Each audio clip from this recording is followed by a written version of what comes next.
Archaeological digs continued this summer at backyards in Kingston, New York.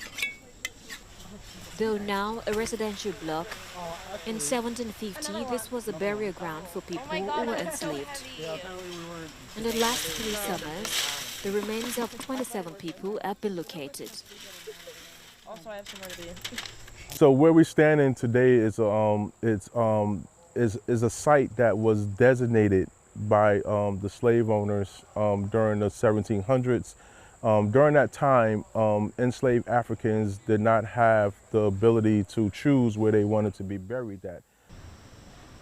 African Americans were interred here until the late 19th century as the Hudson River city grew and the cemetery was covered over. It's now been reclaimed as the Pine Street African Burial Ground. So we can start reconstructing some of the behavior, that affected them in life. We can reconstruct their life, and we're reconstructing some of their death as well, because we know the situation and what happened to it. So we know that it was sold to a lumberyard. We know that it became a residential property and it was just kind of ignored and forgotten. So that speaks to, the African American experience as well. A house at the cemetery site is now a museum, and money is being raised to turn an urban backyard into a respectful resting place.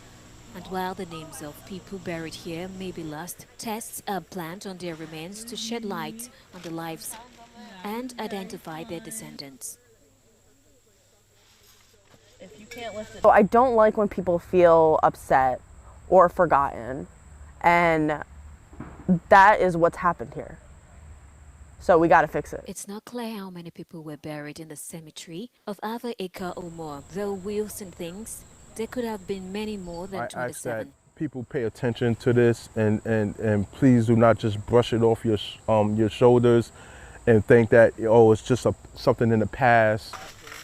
They are now trying to raise $1 million to transform the backyard into a resting spot reflecting African heritage of people buried there.